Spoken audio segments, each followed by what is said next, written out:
Hello everyone, welcome to astro Vastu. यदि आप इस चैनल पे पहली बार आए हैं तो मैं आपको बताना चाहूँगा कि इस चैनल पे मैं एस्ट्रोलॉजी बिल्कुल बेसिक से सिखाता हूँ और साथ ही साथ एस्ट्रोलॉजी या वास्तु इन सब से रिलेटेड जितने भी मिथ्स और मिसकंसेप्शन हैं उनको भी कवर करता हूँ। तो यदि आप इस टॉपिक में इंटरेस्टेड हैं तो जल्दी इस चैनल को सब्सक्राइब कर लें। अब आते हैं हम आज के टॉपिक की तरफ। तो पिछले कुछ वीडियोज़ से हम सभी प्लैनेट्स का सिग्निफिकेशन या कार्य तत्व देख रहे हैं। तो अभी तक हमने सन से स्टार्ट करके प्लैनेट्स सैटर्न या शनिदेव तक सिग्निफिकेशन देख लिया था। आज हम बात करेंगे राहु के बारे में। तो राहु को हम हिंदी और इंग्लिश दोनों में ही राहु बोलते हैं और ये शनि, राहु, केतु ये 3 ऐसे प्लैनेट्स हैं जिससे लोग सबसे ज़्यादा डरते हैं और एस्ट्रोलॉजर डराते भी हैं। लेकिन ऐसे हमें इससे डरने की बात नहीं, हम जब हम डिटेल में अभी इसे समझेंगे तो क्लियर हो जाएगा। तो राहु को स्टार्ट करने से पहले मैं एक स्टोरी बताना चाहूँगा, ये आपने डेफिनिटली सुनी होगी। तो ये हमें एक बार फिर से इसका रिविज़न करते हैं, हमें हेल्प करेगी इसको और बेटर समझने में।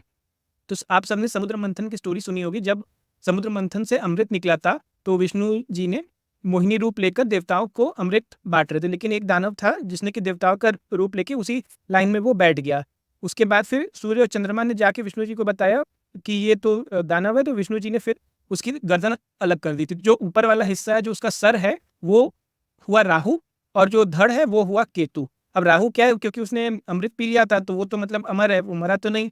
ठीक है, और लेकिन क्या है कि अब उसका धड़ नहीं है, तो वो जो भी मतलब खाता जाता है उसकी प्यास कभी मिटती नहीं है। तो इसीलिए राहु एक ऐसा प्लैनेट है जो कि उसको ऑब्सेशन हर चीज़ से बहुत ज़्यादा है। ठीक है, अगर मैं इसको दूसरे एग्जांपल समझाऊँ तो आपने यदि पद्मावत मूवी देखी है तो उसमें अलाउद्दीन खिलजी का जो कैरेक्टर है वो आप राहु से एसोसिएट कर सकते हैं। मतलब अगर हम ऐसे बोलें कि उसको हर चीज़ चाहिए, अभी चाहिए, इधर ही चाहिए, मतलब तो वो राहु है। उसके बाद फिर यदि हम बात करें तो जैसे हमारे बाकी सन से लेके सैटर्न तक जो भी प्लैनेट्स हैं उनकी फिजिकल प्रेजेंस है। जैसे कि आप अब मून पे जैसे अब हमने लैंड किया, मार्स पे लैंड कर रहे हैं, लेकिन अब राहु केतु क्या है ना, वो फिजिकल प्रेजेंस उसकी नहीं है, वो बस एक मून के जो 2 नोड्स हैं, एक्सट्रीम नोड्स। ठीक है, इसको यदि आपको समझना होगा तो मैं एक फेलो यूट्यूबर का वीडियो का लिंक डिस्क्रिप्शन में दे दूंगा, उन्होंने काफ़ी एनिमेशन के थ्रू काफ़ी इसको अच्छे से समझाया थी। तो इसकी फिजिकल प्रेजेंस नहीं होने के कारण इसको हम शेडो प्लैनेट भी बोलते हैं।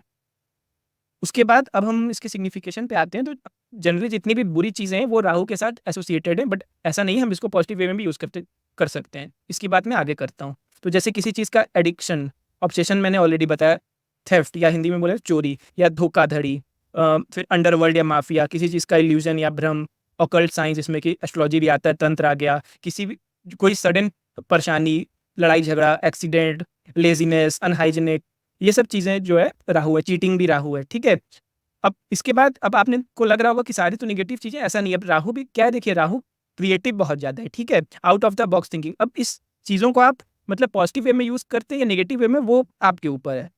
और यदि इतना बुरा नहीं है, क्योंकि आज के टाइम में हर चीज़ ही राहु है। जैसे कि यदि हम बात करें ऑनलाइन स्टफ़ की, जैसे कि आपका सोशल मीडिया हो गया, इंस्टाग्राम हो गया, यूट्यूब हो गया, उसके बाद फिर ऑनलाइन एजुकेशन हो गई, फूड डिलीवरी ऐप्स हो गए, स्विगी, ज़ोमैटो, ऑनलाइन शॉपिंग मतलब फ्लिपकार्ट, मिंत्रा, ये सब तो ये सारा ही राहु है। तो आप सोचिए कि इसके इन सब के बिना आज के टाइम पे हमारी लाइफ़ क्या होगी, और ये सभी राहु, इसलिए आज के टाइम में मतलब कलयुग की बात करें तो राहु के बिना लाइफ़ पॉसिबल ही नहीं है। क्योंकि इनफैक्ट ये वीडियो भी आप नहीं देख रहे हो तो यदि राहु नहीं होता तो। आपका स्मार्टफ़ोन वो भी राहु है। फिर आपके घर में जितनी भी प्लास्टिक से रिलेटेड आइटम्स हैं वो सारा राहु है। तो इसलिए राहु के बिना पॉसिबल नहीं। तो इसीलिए हमें क्या करना है कि राहु से डरना नहीं है, मतलब राहु को कंट्रोल में रखना है, राहु को अपना अच्छा रखना है, इसको पॉजिटिव वे में यूज़ करना है। ठीक है? जितने भी जैसे आजकल डेटिंग ऐप पे लोग जैसे ऑनलाइन मैरिज वगैरह कर रहे हैं, जो मैट्रिमोनियल साइट्स हो गई हैं, तो वो भी एक तरह से उसमें राहु का ही एलिमेंट है। ठीक है? अब हम आगे बात करें तो जैसे राहु को ठीक करने के लिए, राहु को अच्छा रखने के लिए कुछ लाइफ़स्टाइल रेमेडी, वैसे तो मैं इसकी लाइफ़स्टाइल रेमेडीज़ पे हर प्लैनेट की डेडिकेटेड वीडियो करूँगा, बट इन शॉर्ट यदि मैं समझें तो जैसे कि सबसे पहले तो राहु क्या है, राहु को अच्छा रखने के लिए आपको अपने आप को डिसिप्लिन में रखना है। ठीक है? उसके बाद फिर जो भी जैसे स्वीपर वगैरह हो गए उनको आप कुछ देते रहिए, जैसे पैसे वगैरह दिया, या ट्रांसजेंडर कम्युनिटी होती है उनको आप कुछ देते रहिए, तो ये सिंपल रेमेडीज़ आप फॉलो कर सकते हैं। अब हम इस कुंडली के एग्ज़ाम्पल से समझते हैं कि राहु जैसे हमारी कुंडली में कैसे इफ़ेक्ट करता है। तो ये लेफ्ट साइड में एक ही चार्ट है, ऊपर वाला इंग्लिश में, नीचे वाला हिंदी में, और राइट साइड में जो चार्ट है वो अलग चार्ट है, ऊपर वाला इंग्लिश में और नीचे वाला हिंदी में। इंग्लिश हिंदी दोनों मैंने रखा है आपकी ईज़ी अंडरस्टैंडिंग के लिए। तो अब हम देखते हैं। तो इस वाली कुंडली में राहु बैठा है, ये 12वां घर में चंद्रमा के साथ। ठीक है?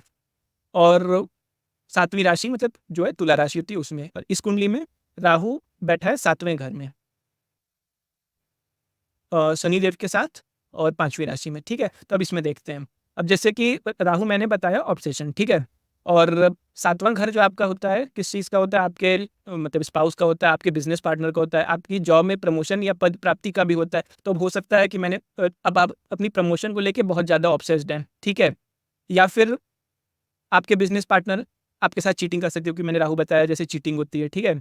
उसके बाद यदि इस कुंडली में देखें तो 12वां घर जो होता है वो इन्वेस्टमेंट का होता है, तो आपकी इन्वेस्टमेंट में हो सकता है आपके साथ चीटिंग हो जाए, ठीक है? या फिर मैंने बताया कि राहु काफ़ी क्रिएटिव है या out of the box thinking है, तो आप हो सकता है कुछ जैसे काफ़ी क्रिएटिव चीज़ों में इन्वेस्ट करते हो, जो जितने लोग जैसे स्टॉक्स में, म्यूचुअल फंड में, रियल एस्टेट में करते हैं, आप हो सकते हैं जैसे एनएफटी में करते हो, एनएफटी मतलब non fungible token, crypto currency, इस टाइप की चीज़ों में हो सकता है इन्वेस्ट करते हो, ठीक है? इसी तरह वापस अगर इस कुंडली में देखें तो 7वां घर मैंने बताया कि आपके स्पाउस का होता है, तो अब राहु क्या है, जैसे समथिंग डिफरेंट, समथिंग एक्स्ट्रा, तो हो सकता है कि आपका स्पाउस जो है सपोज़ कि जैसे हो सकता है फॉरेन से कनेक्शन हो, मतलब फॉरेन में आपका स्पाउस हो, या फिर फॉरेन नहीं भी हो तो थोड़ा अलग, जैसे कि कास्ट या कम्युनिटी से अलग, थोड़ा इंटर कास्ट मैरिज या इंटर रिलीजन मैरिज, जैसे आप हो सकता है नॉर्थ इंडिया के हो तो आपका स्पाउस हो सकता है साउथ इंडिया को, तो इस तरह से कुछ ना कुछ वहाँ पे जैसे एक्स्ट्रा रहेगा, ठीक है? तो ऐसे तो अब जैसे राहु को लेके हम काफ़ी सारे और प्रिडिक्शन दे सकते हैं, उसके बाद राहु की दृष्टि कहाँ पे पड़ रही है, ये सब ये मैंने आपको सिग्निफिकेशन बताया, तो उसके साथ साथ एग्जाम्पल एक बता दिया, बाकी डिटेल में अब हर घर में राहु कैसा असर देता है वो भी हम समझेंगे, ठीक है? तो ये था राहु के बारे में। अगले वीडियो में हम केतु को समझते हैं, उसके बाद हमारी ये सीरीज़ जो है सारे 9 प्लैनेट से सिग्निफिकेशन की कंप्लीट हो जाएगी। तो आई होप कि आपको वीडियो पसंद आया होगा। यदि वीडियो पसंद आया हो तो वीडियो को लाइक करें और ऐसे इन्फॉर्मेटिव कंटेंट के लिए चैनल को सब्सक्राइब करें। Hope to see you again in the next video. Thank you.